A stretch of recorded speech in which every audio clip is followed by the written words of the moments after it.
You don't mind being called a witch? I mean, that Absolutely is not. okay. I was in a relationship with two heterosexual men that were roommates for over a year, where I lived with them both between their bedrooms, and like and then I. What's the read? You like pain play? Pain play. Yeah. I like hurting people. That is not the right way to say it.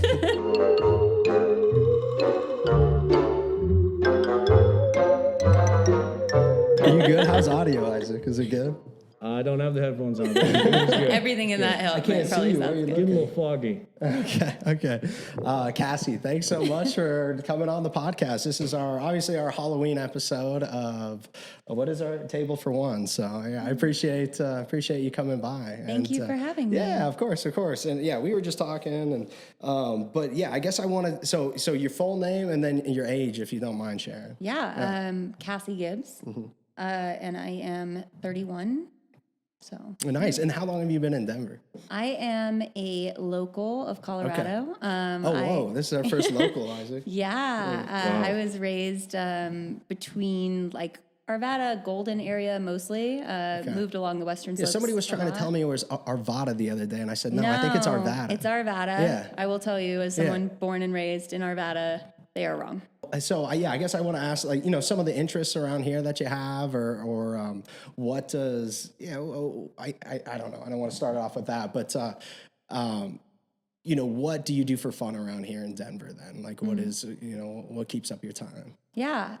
Well, I'm a Capricorn. Okay. So I'm very... You're big into astrology. I remember that. Okay, Yeah, for the big into last astrology. conversation. Yeah, we could get into that too. Yeah, I'm very goal and work oriented. So I do work a lot. I work at the university during the week, and I bartend on the weekends now. It's not like my full-time gig anymore. And then I have a witchcraft business as well, hence the Capricorn comment. And I do want to point out that you came in and talked to Isaac for about 5 minutes, and then you said, "Oh, you're a Virgo, huh?" And Yeah, that was very impressive. No one has ever done that. Yeah. So And maybe on I'll start the light believing rail in it. here, I called someone on being an Aries, and they were like mind blown as well. So I think you called. When me and my buddy were at the bar, I think you called mine out as well. So.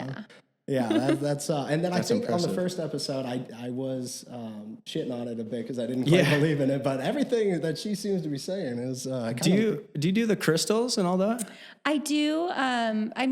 I dabble in all parts of witchcraft. There's so many different pieces to. I mean, and again, witchcraft isn't always the right term. Everyone has their own term: spirituality, holistic healing, witchcraft, like whatever your term is, and the way you use crystals and all herbs and all these things matters. For me, it is witchcraft.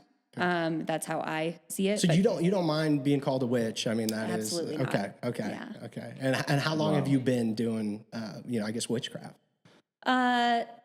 My entire life, to be like my mom and my grandma consider themselves very Christian, but they also still dabbled in divination and had prophetic dreams and all these things that came out. So it's always been around and in my kind of family lines. Do you think that is like passed down? Oh, I absolutely do. But I also think, I think everyone is capable of doing it. I just think that some people are more naturally drawn to it, but I don't think it's... You don't think it's like a gift? I think everyone can tap into it if they take the time to. Okay. But some people just more naturally are gifted with the ability to head that direction. Okay. And you say abilities. Could you give us a couple examples of what that looks like or modern day witchcraft looks like? Yeah. I mean, there's so many, there's all kinds of what we'd say like types of witches, like green witches that work with plants and herbs and things like that, or kitchen witches, who work with like, or potion witches, tarot, psychic abilities. I mean, there's so many different things that come with it. For me, personally, I work somewhat in spell work. I do spiritual mentorship, so I help people to kind of find their spiritual path, whatever that means for them, because I don't believe there is one that belongs to anybody. It's the one that is right for you. And then I specifically do psychic intuitive tarot. So I work as a medium and I read tarot cards, but I also have psychic intuitive messages that come through when I'm in a mediumship place. Okay. So it's not always just what the cards are saying, but also messages that kind of come through me, which is always even spooky for me. Yeah. Because you've always felt like you had that ability, or you were closer than others. Yeah. And as I started to get deeper into tarot in my early 20s, maybe even late teens, I definitely like just these things would come through, and at first you don't want to trust it. Like you're like, why is that in my head? And then you'd say it out loud, and they'd be like, that's the thing that my dad said to me every night before I went to bed, or things like that. And you start to like trust your gifts more and more as you start to trust yourself. And for those who don't know, tarot cards, right? Like you're putting them out, and I've seen it done before because I think my mom and, like I said, my mom and sister have done it. But you're putting them out, and what is the goal? It's showing what will happen in the future or past, or just what to watch out for. What does it look like? Yeah, I think it depends on, there's different ways to read the cards. Okay. Every tarot reader is different too, the way they read the cards. People always come in saying they want to know their future. But to me, tarot is really about like the deep dive and the shadow work, like your unconscious and the pieces of you that need to be drawn out in order to get to the future that you want to get to.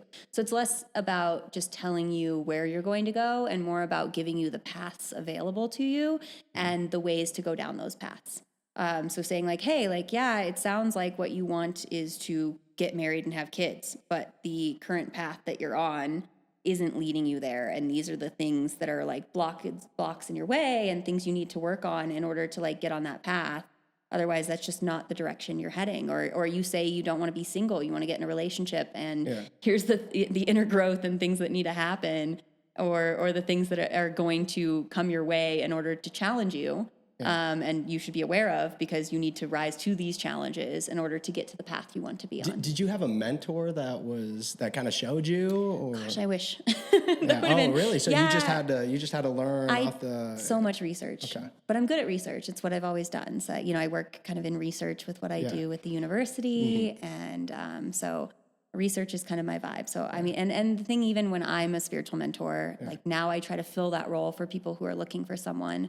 But even though I'm there, at the end of the day, the person that pushes you to the path you're going to go on is yourself. Okay. And so you have to go on that journey, and I can be there to help you along the way, but you have to take charge of that journey. And so one of the biggest things I push with any client is doing the research. I can help guide them to what they should be researching, but you have to take those steps yourself. Okay. Yeah.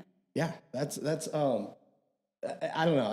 It's definitely wild. So, do people reach out to you for this service? Yeah, a lot. And it's been incredible. When I first started, it was just about myself. Like I was not trying to go into business in anything. And over time, people came to me for things and needed readings, and then they suggest me to their friends. And after a while, like in my mid-20s, I was like, I'm spending a lot of time on this and I'm not making any money on it. Yeah. So I do have to start charging something. How much, do you mind me asking how much you charge, or where they could find you if somebody wanted to reach out? It's really dependent. Like my prices are not set. It depends on the service you're looking for, whether it's a spell work or spiritual mentorship or, different things like that. Mm-hmm. And also it depends on how hard it is to work with you, to be honest. Like, it's energy work. And if you're someone I really you're easy to grow and you're really working on your path and you're willing to put the effort in, then it doesn't take as much out of me. So I'm not going to charge you as much because I'm not going to have to do as much work if you're willing to take the steps yourself. Right. So, but I want it to be affordable. I want it to be something that anyone can access if they truly want to. And would they just reach out on Instagram or? Yeah, Instagram. Okay. We can. I have there's a children's book that just came out this last week called Do You Believe in Magic? And the woman that wrote that book, Laura Krantz, she's incredible. She's a scientist, and she's wrote a bunch of books for like young adults, preteen kind of age, about like the science and then like Bigfoot or aliens or magic. And this was her third book in the series on magic. And she was referred to me by other people as a witch she should talk to in Denver. Yeah. And so she emailed me being like, I was given your information, and I helped her with, some of the things she needed for this incredible book that just came out. Was that the excerpt that was put in for the book that just came out that you were talking about? Okay. And so you have a whole bit in there about kind of... I'm through the entire book, and it's crazy to me. Like I was expecting to see glimmers of what I taught her, and I opened that book. And What's it called?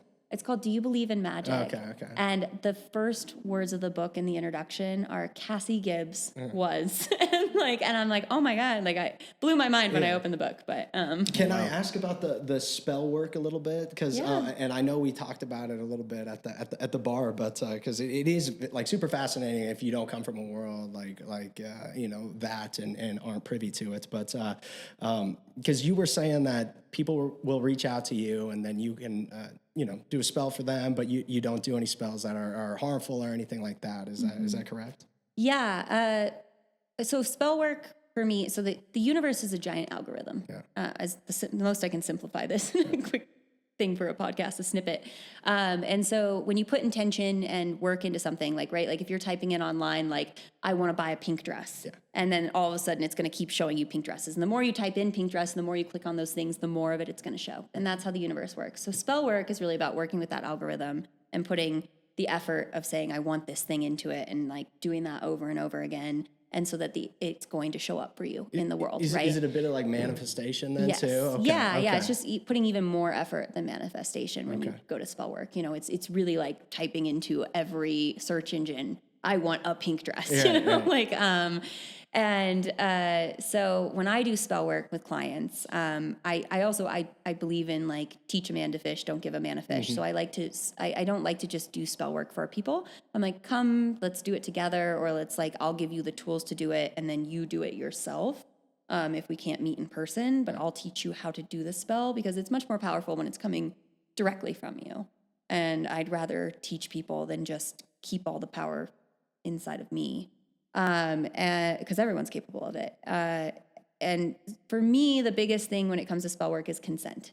Consent to me, no matter whether we're talking spell work, dating, anything across the board, consent, right? Like everything we do with other humans, we need to be aware, socially, aware of like their needs and their boundaries and how we interact with them. And so when we're working in spell work, one of my main rules is about the consent in the spell. So I am very picky about love spells, for example. Do you get a lot of those that people come up to you? What's the number one that you get? Is probably that? Or? I mean, people come to witchcraft for two branches. They come either because they're looking for inner self-growth and they want to grow who they am. They're looking for who they are. They're looking for spirituality. They're looking for, something that helps them to become the best version of themselves. And those are my favorite. Those are clients who are really ready to just go with it and work on themselves and grow to their potential, to find enlightenment, or whatever you want to call it. On the other side is what I call helplessness clients. And helplessness clients, there's kind of two branches to that. The first is like an inner helplessness, like everything always happens to me and I don't know why. And they're like, so help me. Why do I always get fired from jobs? Give me a spell so I don't get fired from jobs. And I'm like, well, if you get fired from a lot of jobs, you probably need to do the inner work. Maybe, it's more about you. Yeah, that's something you need to, and you should switch the other side of this, where you're working on enlightenment. Taking 18 smoke breaks. Yeah, exactly. Like not seeing where you are in the problem. And then the other side of helplessness are those who literally cannot help themselves because of outside sources. And a lot of that is love spells, right? Like people going like, I'm so in love with this man or this girl or whatever, and I've done everything on my side, and she's just not coming to me, and I want you to do something to bring her to me because I've given up on everything I can do in the physical realm to bring this person to me. So I need something to bring them to me. And what do you charge for that? I might need a little bit of that. I won't do it. So you won't do it. Okay. Yeah, because here's the thing: you don't. That's fair. Because there's no. Damn it! I'm on my own. There's things we can do. Okay, but there's consent. Yeah. Okay, and there's no consent for the person we're doing this spell with, and that's my problem. You don't start a marriage with a kidnapping.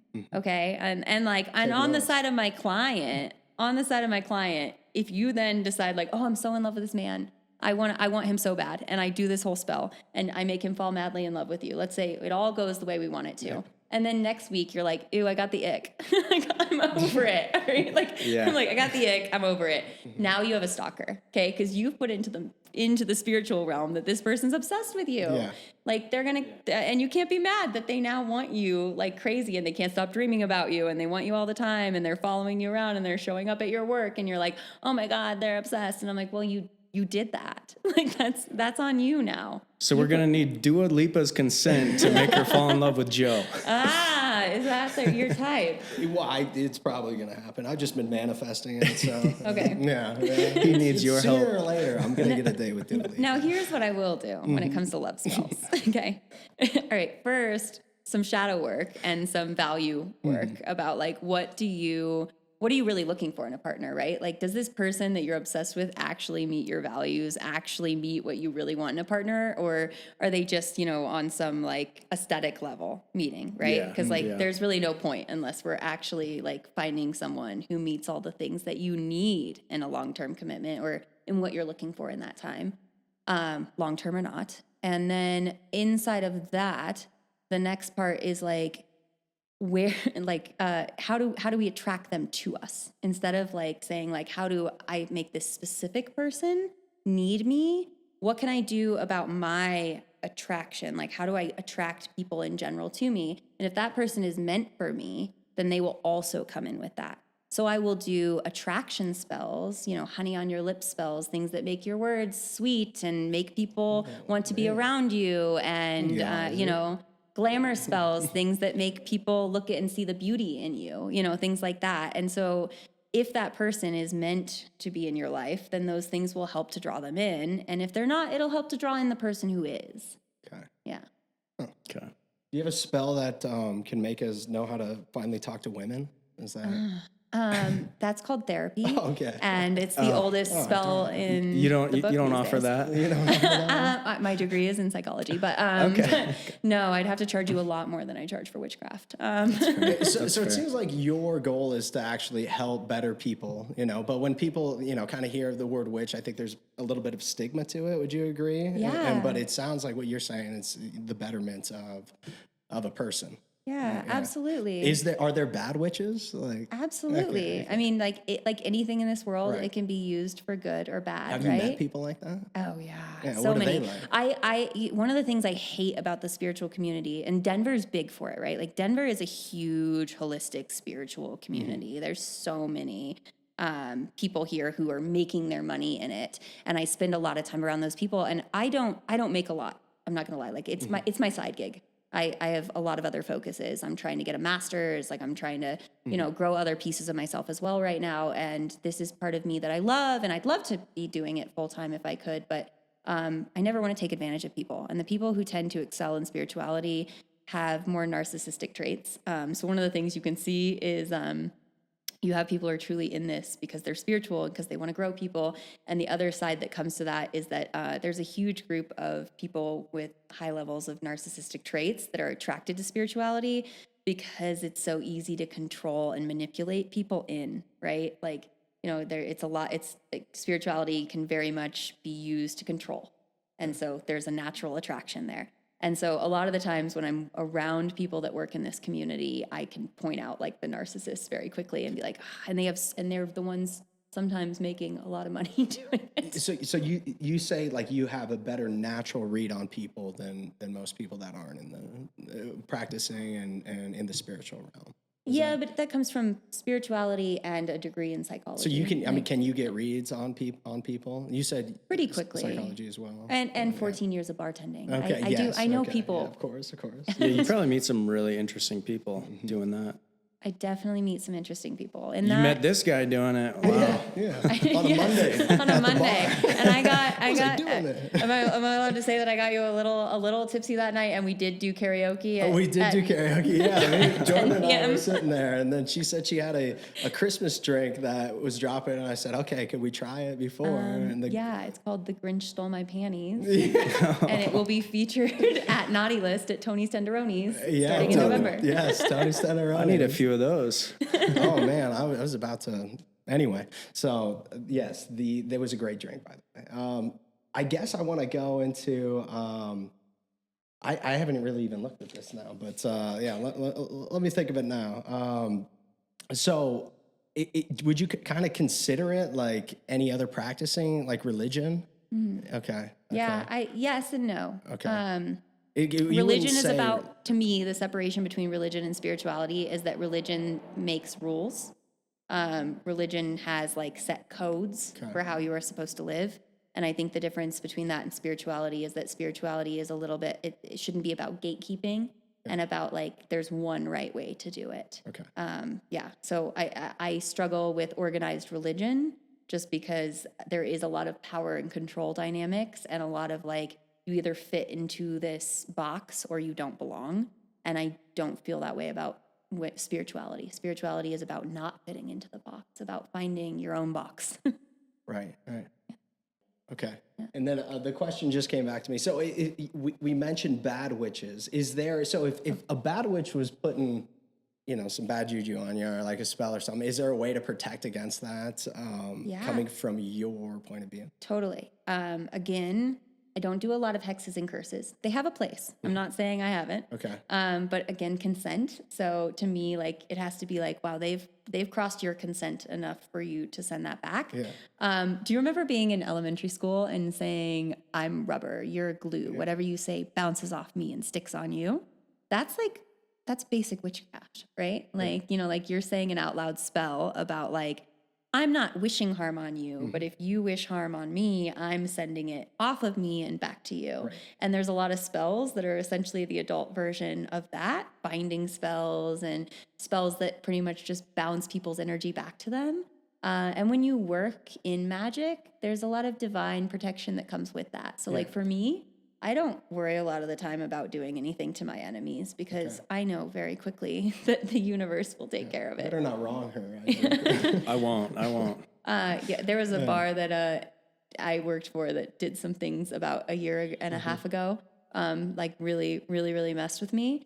And I would like to say that their manager had a mental breakdown of her own about a month later. The two people involved ended up in court case. Other two people involved ended up in court cases about 2 months later. And as of this morning, they have padlocks on their door and are not allowed to open again until there's a new owner. Yikes. So. Wow. Well, that was your doing? I didn't do anything. Okay. And when everyone said, I cannot believe that happened to you, I said, they'll get theirs. Don't worry. Okay. It's rubber and glue, whatever you say. Yeah. Okay. I'm divinely protected, darling. Words have meaning. Yeah, I believe it. Is it hard dating out and about, and then you start talking about your interests and what you're into? What's it like dating? It's not hard dating in that I'm judge dating. In fact, I feel like there's such a thing right now with men, especially like I'm bi, but like I mostly date men. There's such a thing right now with men loving kind of like witchy or like the black cat girlfriend is like the term I think they use now, like the golden retriever boyfriend and the black cat girlfriend. I attract so many golden retriever, boyfriend types. Type? No. Okay. But so how do you let them down easy? I really try to. I have I have a lot of people who just kind of hang around. Yeah. And that's their own thing. I'm not in charge of what they do. I can say, hey, I'm just don't see you that way or whatever, but they're always kind of around. And they become regulars at my bar and we hang out and we can be friends. Can you get like in it, if you can read people, right? Can you get like a bit of background on them before they've even said anything, or just spending a little bit of time, like you can get a good read on them? Is that? Yeah, I'm usually pretty on. I'm not always right. I will say can you in do a dating. read on this guy? Yeah, please. I don't understand myself. Oh, you're a Virgo. Help. That makes sense. Okay. Well, I have two things here. Yes, I want to do a read on you. Okay. But the other side of it with dating is it does make dating hard to be spiritual because my standards, to be honest, like the things I'm looking for in a partner are rare, and I'm okay being by myself. So it makes it hard to want to bring someone into that. I'm perfectly happy and I know what I want. And so I'm just not willing to bring anyone into that. They have to meet those standards, and it's no judgment on anyone that doesn't. Beautiful human beings, just not for me. So it does make dating hard on my side for sure. You, on the other hand, let's hear it. I think there's a lost soul vibe where you're constantly kind of feeling, and again, I don't know you, so I'm just, we met an hour ago, actually. Yeah. There's a feeling of like yearning to understand yourself and feeling misunderstood a lot of the time, but also like to judge others for not understanding you when you don't understand yourself is hard. And you need to understand that. You can't be seen by others unless you see yourself, because you can't show them the true you unless you know. And so I feel like a lot of the times when you're looking for a partner, you're looking for someone that makes you feel seen, and then you don't feel seen. And so then you're struggling within that relationship to really like probably find like that, you know, that it feels good and connected and worthy. And it's not really any of their fault, to be honest, because until you can see yourself, So it's my fault this whole time? Is my fault? them to see you either. But I mean, fair. like, I think there's really incredible things about you, and you're probably a very romantic partner. And you probably fall pretty fast and hard, and then you get scared because you don't feel seen, and then you kind of run out of it. But you probably put on your rose-colored glasses up front, like you're looking for, you know, like that movie moment and you know, that romance. And then when it really gets serious and gets past the movie moments and the honeymoon stage is when you start to kind of panic because It gets scary. and you're not feeling seen. So Okay, I like that assessment. I think there's some truth behind that. Yeah. Maybe I'll start understanding myself, and I could give you a more accurate. I'm still trying to understand him. Yeah, no one does. No one Figuring does. it out. no one should ever fully understand themselves, because then you have nothing to grow in. You're constantly growing and trying to understand yourself. But the best relationship you can be in is the one with yourself. You know, like taking the time to date yourself and to understand who you are is the best thing you can do for your other relationship. How do you feel about that, Isaac? Yeah, you know. That's the time That's you something put to on think about. Put on your helmet and then put the thing down. That's yeah, some great stuff. No, yeah, I mean, I think there's some truth behind that. I definitely have had a guard up, you know, the last couple of years, and you know, feel like really searching for that one, but I don't know. Yeah, it's hard to tell, you know, who that is and what it looks like. So, When's the last time you took yourself on a date? Probably never. Yeah. What would it look like? Let's say you were going on a date with yourself. What would you do? I'm going to Disneyland and. Okay, you yes, just win the but Olympics? hold on, but No. you have to go out in Denver tonight. By And- myself? But I'm saying by yourself, but imagine you're taking yourself on a date. So there's two of you in this scenario. You were taking yourself on the perfect date. Where would you take you? What would you do? Yeah, I'm kind of a stickler, so This guy would stay in his room. I'm a and hard close the guy to door. date. Yeah, take myself to my room and watch a movie. So you expect a woman. Yes. Yeah. I like women. You expect a woman to show up and date you, but you don't know where you'd take yourself on a date, or what you'd do with yourself for a date night. Preach. Wow. Get him. You guys, this audio is really good. You're not talking to the audio guy, are you? Next question. Okay, this is my other qualm with men. I'm gonna just throw this out here while we're talking about dating in Denver. You know my backstory a little bit. Well, yeah. So this is my other thing that comes up for me with men and dating, especially in their 30s, is a big thing. Is I go, what's your timeline, right? And they're like, oh, I'd like to be married with kids in 5 years. And I'm like, and a lot of them, like, that's typically what I hear, right? And I'm like, okay, Sounds awesome. let's break this down. Okay, I'm like, Sounds let's good. do That's the me. math. You just here. talked to me. Yeah, my timeline was 4 years ago. Right. I'm like, let's, like, you know, if we're working backwards, okay, like you're married with kids in 5 years from now, okay, kids is 2. So we're talking like, if you had just pop those kids out right in a row, we bring that back 2 years at least, right? Probably a little more, but I'm being like, you know, we just went for it. 2 years. Yeah. Now we're 2 years back. You got 3 years. Okay. Okay. You got to get married. So let's say you're not going to just have a kid the second you get married on this, you know, perfect timeline. So we're coming back now. We're 3 years in. So now you got 2 years. Okay. And it takes about a year to year. figure out how to talk to a woman. Yeah. Oh my gosh, we got to just give up. And There's no hope. and a year to plan a wedding or like, you know, whatever, like on this perfect timeline, I'm like, okay, great. You want those things in 5 years, you better meet her today. Like, I'm like, you know, and I'm not saying do that. Like, I'm not saying jump into something, but I'm like, but if that's really your timeline, then the way you should, and then they're like, but right now I'm not really looking seriously. Like, I'm going to look for that soon, but like right now I'm not really looking seriously. And I'm like, you can't have both. I'm like, you're not going to have the timeline you want and think about dating that way now. You can have either one. There's nothing wrong with either of those paths. But you can't say your value system is based around having that in 5 years. And I'm doing situationships right now and not telling women anything serious. those two things do not match up. Yeah. That is a fair point. Darn. Fair point. Oh, so true. So true. Yeah. Yeah. So, okay. That was next question. That one hit us hard. We're Sorry, I'm gonna have trouble sleeping tonight. We're gonna have like a silence moment on the podcast. Just like So, okay. What are you looking for relationship wise right now? Yeah. So I know for me, the main values that like I really look for at first in a partner, right? Like the things that like attract me to someone are intelligence, wit, and humor. Like those are the things that like when I'm out and I'm meeting people, like those three things matter to me for initial attraction and to know that this can move forward.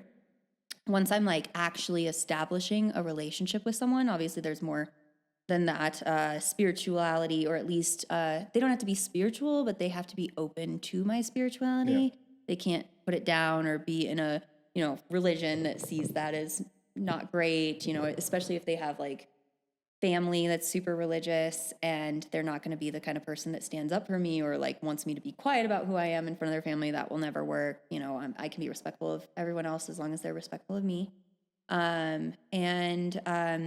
Value systems wise, I'm very liberal, so I'm an activist. I work at a university, I work a lot with people that are trying to change the world. Like my students are thesis students and they're working to change the world. And so like, I need to be with someone who's open to my activism and to my politics and to my value systems. I think ultimately at the end of the day, the most important things we can do in dating is understanding ourselves, which I work very hard on every day, being a constant learner and grower, and learning to be a good communicator, and then learning what your value systems are. Like sit down and write down the things that mean the most to you, because your main value systems, if they don't match in a partner, everything else can be worked out. Like, relationships and making it work is a choice. Love, we can't always control, but choosing to show up every day is the thing that really matters in a relationship. You have to have the value systems. You have to be able to communicate. You have to have, good emotional IQ and be working on yourself. But if someone has all those things and you love them, it's work, even when all those things are there. Mm-hmm. The rest is about choosing to show up to every day. Isaac, have you ever been to therapy? This is it, by the way. You might need to take some notes. I have not, but it's working. She seems to know a little bit about, So your goals then, do you want to get married? Do you want to have kids? What does that look like? Yeah, I'm open to those things. Okay. I also am not set on those things. Okay. I would love to have a primary nesting partner, like someone who I do life with on a daily basis. Yeah. That's important to me. That's a value I have. I'm happier when I have that partner. Whether that's poly or monogamous or, other things involved in that, whether that looks like getting married or having children, are all things that I think matter on like what's happening in the world around you and where you and your partner are. And all those things are like, and not even controllable. Sometimes, you have a kid or like, right. Or you just can't have kids or whatever it is. Can you talk about, what was the word you said, the lifestyle? What was it? Yeah. Can you talk about that a little bit? Because that's very interesting, because that's from a world unknown that I'm not necessarily in, but welcome to Denver. Okay, yeah, I know. It's so that's the good thing about being in a city like this. You meet so many interesting people. Yeah. I would say Denver is a large lifestyle city. Okay. And again, everybody uses this term differently, but for me, lifestyle is anyone who is like kind of outside of kind of monogamous hetero norms. Okay. So whether that means you're polyamorous or E&M, which is ethical non-monogamy, or swingers, or you enjoy threesomes, you don't even swing, you just enjoy bringing someone else into the bedroom every once in a while, or you enjoy BDSM. There's so many, anything that's kind of like outside of that, like it's just us and we're doing vanilla sex and we're heading down this path of a hetero relationship, fits into the lifestyle category for me. I think it's pretty broad, the way I visualize it. Okay. So you're into those, some of those things that you mentioned, or most of them, or Yeah. How am I trying to ask this question? right No, now? yeah. Does that make sense? I've been in a lot of poly or E&M And poly relationships. is where you're, explain please. Yeah, of course. Yeah, poly relationships. And again, these are my own terms. I just want to always state before I say things that like, this is how I visualize it. And there are a lot of people in the community who have debates over what each of these terms mean. And so I only speak for how I view these things and not anyone else. But poly relationships are for me about the concept of being able to date multiple people at once. My favorite form of poly is, or sleep with multiple people at once. It's not always dating. It's not always, sometimes you have a committed partner or two and you have someone you're just sleeping with, but it's nothing else. There's so many different dynamics to it. There's no one way to do polyamory, but it's about, again, consensual multiple partnerships. So it's not cheating. It's honest, truthful, communicative relationships where it's saying, hey, I love you, I adore you, or whatever it is we're doing, and I'm doing these other things, and we can talk about it, we can not talk about it, we can set those boundaries around what that looks like between the two of us, and we have an understanding and consent about what that is, and we know what the other people are doing in some aspect to the amount we want to know. Has that been most of your relationships then? I would say most of my relationships have been. And how do you find these people? Is it, or that is there a community? I mean, it's huge in Denver. Okay. You'll find a lot of it. Although I will say, like, even though most people in Denver call themselves ethical non-monogamous, I would say the ethical part is missing a lot of the time. They're not actually being as ethical as they want to say they are. There's so many communities around it. Like the apps like Field. Instead of getting on like Tinder or Bumble, Field is a more of an app that's towards threesomes and swingers and poly and and anything of that nature. So kind of like finding those kind of vibes if you're looking for online dating. I was not aware of Fields. That's okay. Yeah, That's it's a good one. Or looking for DOM subs, like BDSM stuff, like anything like that. You can and find BDSM. What's the acronym there? It's okay. So there's also a debate about that. There's okay. multiple ones. The one I go with is bondage, domination, sadism, and mechanism, or submission. There's a few that can come with the S. So there's multiple words that can come with each of those, but it's control and power game relationships, essentially, right? And that's, so if you're in a relationship with somebody that's into that, that's just like once in a while, or that's you guys plan on doing stuff like that, or what does that even look like? Yeah, I mean, that is a very large spectrum as well. If we're looking at BDSM, there's people who enjoy scenes in the bedroom. They have this very, traditional relationship. And then every once in a while, they're like, I want to set up a scene, which is what you call when you're like, we're doing a specific thing in the bedroom and we're planning this out and we're going to involve crops, or we're going to, have some sort of role play, or we're going to do some sort of thing. And then there's people who live BDSM more every day of their lives and everything in between, right? Like you have people who live in what we call like high protocol relationships, where like the Dom has roles for the submissive in everyday life. Like he might choose, or he or she, on either side. Specifically, every time I've been with a Dom, they've been a masculine. And so they have always like, oh, you wear this, or I expect you to go to do this every day. And a lot of times it's about self-care. Like you have to drink this much water every day, or you have to do these things that are good for you, which is the most annoying thing as a sub, honestly. What are you thinking, Isaac? What is your thought process over here? This is a whole new world. This is a whole new world, a new horizon. So there's everything in between, on different levels of that. Okay. That's super interesting. So you can get on Field. Do you guys have meetups somewhere, or is there places that you congregate? Totally. Okay. The biggest one for Denver is the Scarlet Ranch, which is down south. And is it Littleton? Is that Littleton. Yeah. But it's a lifestyle club. It's a private club. And is it like Fight Club? You can't talk about it, or what is it? No. I mean, it's always interesting because like people who go call it the ranch. They don't call it the Scarlet Ranch, so you'll be like, oh, like, you go to the ranch, and they just know immediately, and then people outside of it are like, well, I go to the ranch, I have cowboy boots, and you're like, wrong ranch. Okay, buddy, that's good, different kind of ride happening, but, but yeah, I mean, there are spaces, there's events, tons of events around Denver. One that I know a lot of lifestyle people go to is the Naughty Ball, which is every September here in September, early October, usually like end of September.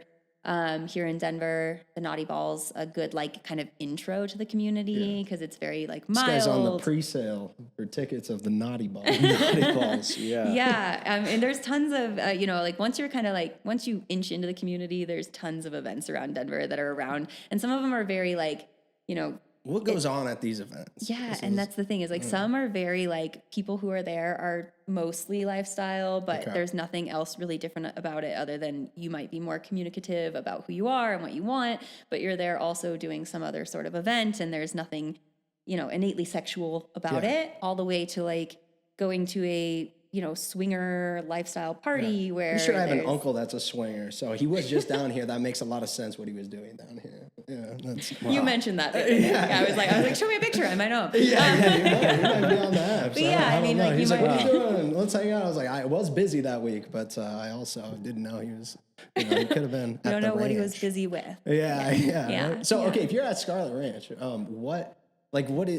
you're going there. Can people just, do whatever they want? I mean, not whatever they want, consensually. consensually, whatever they want. Yeah, okay, so it consensually. is a place that you can go and. I mean, there's decorum and and ways to act and to make sure that you follow like the vibes and also it's a very respectful space. It's very body friendly of all types and all people and and it's very much like I tell people all the time, like I love going to spaces like that because I could be at a club downtown in a turtleneck and jeans and some guy on the dance floor will just come up and like probably grab my ass and be all over me. And I could be completely nude on the dance floor at a lifestyle party and guys would walk up and be like, is it okay if I dance here within your vicinity? And like it's so much more safe and comfortable, which I love about the community. There's just the thing I find about most ethical communities within lifestyle is that they're better communicators because you have to be. You have to be better communicators in order to go to that sort of level of comfort. And so it that shows in all places in their lives a lot of the time that they just are easier to talk to and you can express yourself more and you can be more freely who you are, whether that's sexually or intimately or romantically or just like your passions in life. Do you have to have a membership to get in this place? You do. Okay. Yes. Okay. But you just pay for it. You pay. Yeah. Okay. Can you get like it's like a golf club essentially? I'm part of the country club. Yeah. But, okay. And then and you can go year round, and they got a pool. They got the pool. Just cabanas and Sunday fun days and fun stuff to do. That's so wild. And how much is that membership? I think it's like $50 or $75 a year. But then you pay per time you go. Oh, you have to pay every time you get in. There's a cover. And then there was you can. I think you mentioned right, like if you have women with you, right? They just don't want creepy people walking. Yeah, I mean, like it's cheaper to go as like a woman or a couple than it is to go as a single man because they try to keep the numbers even. And if you obviously in spaces like that, you will attract more of the masculine. So they like to keep it even, I mean, nobody wants it to be like a sausage party. Yeah. I mean, unless you're really into gangbangs, like, and then you might actually. So I'm not judging. Yeah. That's awesome. I don't kink shame. Yeah. Do you have any, I guess like interesting stories within that realm that, because I'm having like trouble just even knowing what to ask here. Yeah, I know. Let's hear a good story. You have because Well, I was telling you the other night, like I have a few things. So like within poly, I was in a relationship with two heterosexual men that were roommates for over a year, where I lived with them both between their bedrooms and like and then I had a girlfriend who didn't live there and they both dated other people, but we were kind of we were nesting partners, right? Like they were just friends and then I was with both of them, which was a really interesting time in my life. They were very, very different men. And so it was, and there's no jealousy involved. There was definitely, and there always is jealousy involved. Like that's part of human nature. How do you tame that? Yeah, I mean that it's about like looking within yourself and where jealousy comes from, and like the wounds that are inside of you. Like why am I hurt that my partner is out with this other person, right? Like is it because of like something that I feel is inadequate within me that like I think they're getting from them? Is it because they're not spending enough time with me and I feel that they're getting something I'm not getting? Like, you know, and I need to express to my partner that like, hey, like I feel like you take them on dates every week and I don't get dates every week and that's what's making me jealous. You know, like there's so many places that jealousy stems from. And I think a little jealousy is incredibly healthy, but I think we live in a society that like escalates jealousy, and jealousy in general, other than at small levels, is not a super healthy thing. There's another concept called compersion, which is kind of the opposite of jealousy in many ways. It's the concept of your partner, like finding joy from your partner's joy. So like, you know, I can remember like even in this relationship, like one of my partners coming home after a date night, you know, and I was like, "How's your date?" You know, and he was like, I think it went really well." Like, you know, and I was like, "You like her?" And he's like, "Yeah, like she's really sweet." And he was so excited, right? Like, you know, and he's so, and like feeling that joy through my partner of like seeing him like feel butterflies and feel something Do you new. ever feel, I mean, jealous in that moment? Totally, but I mean, not in that. that moment. I don't remember in that moment feeling jealous. I really was excited for him. He was so kind of Twitter-pated, and he was like, "But I don't know if she likes me." Like he was like, "I don't know if it was mutual." And I was like, "Well, tell me about like what she did. What were her actions?" And we sat there and like kind of went through them. And I was like, "I don't know. I think she likes you. I think you should definitely ask her on a second date. But like it sounds like from her personality, you should wait 24 hours." Like you know, and like I gave him advice like on how to probably like have this girl want to go out with him again. But definitely there's points of jealousy where I'm like, oh, like I didn't like that. And then it's about a reflection inside yourself and going like, is my partner doing something unfair? Or where is this wound in myself coming from? Am I feeling like he's getting something from her and it's actually that like what I'm seeing in her that she gives him is something that I wish I had within myself to give him and I don't have it, and maybe that's a part of myself I need to grow or that I'm missing or that I need to recognize isn't part of me and I don't like doing, even if he gets that from her. So isn't it great he gets it from her? Because I don't want to do that, you know? I didn't like being out at parties every night of the week, and this partner in particular loved going to events. And I can't tell you how many times he'd be like, "I want to go to this event on Friday, Saturday, and Sunday." And I'd be like, "I will go to one of those with you. And I would like you to ask your other girlfriend to go to the other two because she enjoys going to events way more than me. And I don't want to feel pressured as your partner to like go do all the things you want to do. How great is it to have someone to share that and to not feel like you're responsible for all of your partner's joy and that you have to put your own joy on hold for that and that you can still allow them to go find that joy while you're finding yours." So, and yeah, I was trying to think about, the question of that to a monogamous relationship. Like, what is it that you're drifting to this side more and you enjoy this side more than just a monogamous relationship? Personally, my favorite quote in the world is, and I've known it for so long, I don't even know where it came from, but it's, "I can feel the weight of all the lives I'm not living." Like, I think love is an infinite resource. We don't have infinite time, so we can't just take on a million partners, because we could never give them the things they need. We have to be responsible in the way we give that. But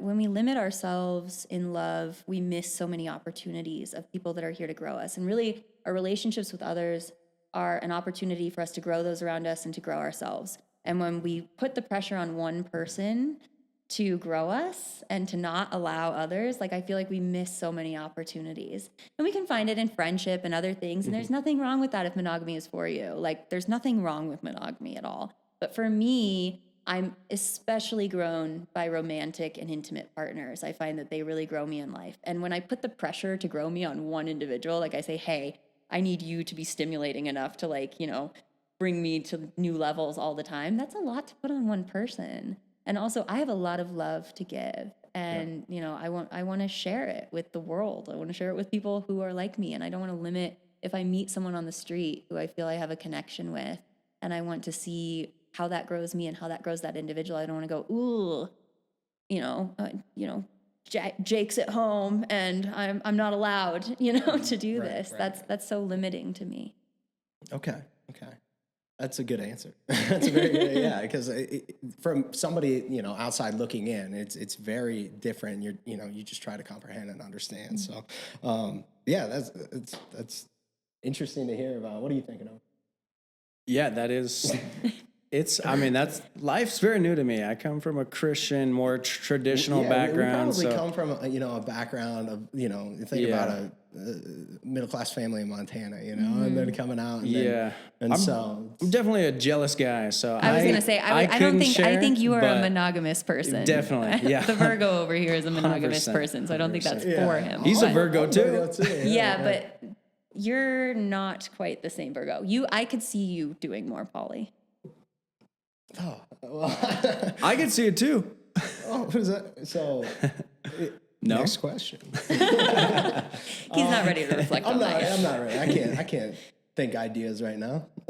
Anyway, so I did want to see. So you had those two gentlemen that you were in. That was the one story. Do you have any like horror stories of where it just didn't work out and it was bad, or even like I guess in that same realm, or just even a dating horror story that might come to mind? Definitely dating horror stories. Definitely poly horror stories. I've been managed to be cheated on in poly relationships. I was one of those partners actually. Our rules were essentially around like regular STD checks, always wearing a condom with another partner. And everyone had to be aware of us. We weren't the kind of couples that needed to always be aware of what our partner was doing. Yeah. If you went out to the bar and you made out with some chick, I don't need you to come home and like confess your soul to me. Yeah. Like do whatever you want. But I need anyone that you're having, interactions with to be aware of me because we're nesting partners. We live together. Yeah. So those were the rules. We just had them set, they worked. I could meet a guy at a bar and he'd be like, I want to take you out. And I'd be like, that's amazing. I think you're so cool. I'd love to go out with you. Just so you know, I live with a partner and this is their name and they're my nesting partner, my primary partner. But I'm totally free to go do this. And that's not just for the partner you're with to respect like that relationship, but also to respect that other person, because if they're you and they're monogamous, like that's not fair if I go out on a date with you and you don't know that that's, not going to be monogamous ever for me and that there's someone else involved. So it's to protect everybody involved. And I definitely ran into a situation with this partner where we were out and I kissed him and I watched a woman across the room get very upset and then approached him and asked to talk to him. And then when he came back in, and I was on a date with another man that night, so I was like, distracted, kind of watching all this. Yeah. And then she came back in and asked to talk to me and said she'd been seeing my partner for like 3 months. And I said, that's amazing. It's so nice to meet you. I'm Cassie. And she looked at me and goes, yeah, but I thought I was the only person seeing him. Oh. And we lived together at this time. Yeah. And so, that was the end of the relationship. I was like, you cheated. And he was like, we're in a poly relationship. I'm like, you cheated. That's still cheating within the rules of our relationship. So things like that can still happen. And that's not ethical, non-monogamy, right? That isn't ethical. Gotcha. The consent isn't there. The other one I was going to say earlier, I remembered, it was BDSM. That's very different, right? Okay. Like I've had a lot of DOMs in Denver. And so you're, but can that overlap? Like polyamorous relationship, that's the... Yeah, you could have DOMs be in a poly relationship where you have a DOM how do you know if somebody's into BDSM? You ask. Okay, right away. Our biggest tools in all our relationships are all like... All you have to do is ask? I know. Or, hi, what are you into? These are the things I'm into. Yeah. And so what does that look like? Do you have stories about that? It's okay. Yeah. I've had some long-term DOMs in the community in Denver over the years. Had some fantastic DOM relationships. I'm a submissive strictly. So there's more than this, but I'll limit it to 3 terms for this concept. So there's DOMs, submissives, and switches, right? And switches are people who can kind of float either way. They can, be dominant, be submissive. They might do only one in a relationship, or they might be in a relationship where they switch places depending on things. I am strictly a sub. I have no interest in dominating. I have to dominate in my life every day. The last thing I want to do in a relationship is dominate. And I'm into a lot of kind of like more lifestyle doming. So it's not just like play in the bedroom where it's like, oh, we're just doing this scene. I like to be with a dominant partner in general. I'm like, it's the one time I want to let go of control. Like, you're in charge. Yes, daddy. Like, like we're good. So you're out on a date with them, and then they're controlling the whole situation, and that's that. I mean, that's a lot to put on one person. Okay. Like, right, to always be like they're always in control. Right. Every dynamic is different. Okay. It's super fluid. Some have certain rules that they want more than others, or things they want control of, but they don't want control of other things. And again, how you learn those things is you ask. You sit there and you go, what do you want? What do you need? What is stimulating to you sexually, mentally? What are you looking for in this relationship? And that's whether it's in BDSM or not, that people should be doing that. But they do it a lot more in BDSM relationships. You think, can you get a read if he's into that, or? Oh, yeah. What's the read? You like pain play. Pain play? Yeah. And if you haven't tried it yet, you will. What is that? Maybe in a couple of years, you'll be like, she was right. I can't get a vibe on whether you enjoy getting the pain or giving the pain. I like hurting people? That is not the right way to say it. Like sensation play to the level of like feeling levels of pain can be very stimulating. And if you haven't tried it yet, it's definitely something you should try. I've been known to hurt some hearts, but I don't. Whoa, buddy. I don't know about. Okay, it's physical. Over here, we'll get him a crop or something. We'll start him out like. Okay. I do want to be respectful of your time. I know we kind of went over a little bit here, but so I guess I have one last question, and then we can ask where we can reach at. But so why are you a catch? Why am I a catch? Yes. I don't know if I should be a catch for all people. Okay. I only want to catch the things that are for me. I'm a catch for someone who meets the same value systems as me, who wants the same things as me.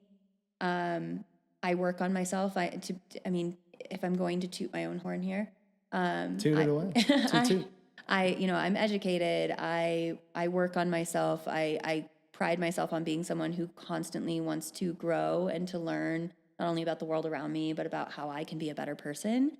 And I also am someone who wants to grow people around me. So being in partnership with me means that you will have someone who pushes you to be your greatest self every day, and supports you along the way when your greatest self isn't that great, because it's not every day that it's going to be that great. It sounds like a healthy answer right there. I'd say those are the things. I'm also not for everybody, because not everybody does want to be in a relationship where they want to be intellectually stimulated and pushed in growth every day, and that's okay too. But so I am not for those people. Great answer. That's fair. Answer. We've been having some good answers, and we've only had a couple podcasts, but I will say that every time. But that was good. Thank you so much, Cassie. I appreciate it. Thank you for having me. So okay, and where do we find, if anybody wants to reach out for your services? That's on Instagram. Do you have and we can put it in the link and all that. Yeah, it's XO Blondie Chick XO. There you go. Yeah, easy enough. Right. Any other ways or anything else you would like to kind of promote? I know there's probably about 100 people that might watch us as of right now. To our 20 viewers. 100 or 200. We don't know. This could be the one where it takes off. Yeah, so. This might be it. Mm-hmm. Honestly, Instagram is generally the best way to find me. I do sex work as well. I have an OnlyFans. I'm very open about that. We didn't even get to that. We'll have you on later. Wow. Yeah. If you find me on Instagram, you can pretty much get any of my other contact information. All right. Okay, we will tag you for sure. Yeah, we'll tag you. Thank you so much. Yeah, it was great. It was great talking to you. Thank you so much for having me. Yeah, absolutely.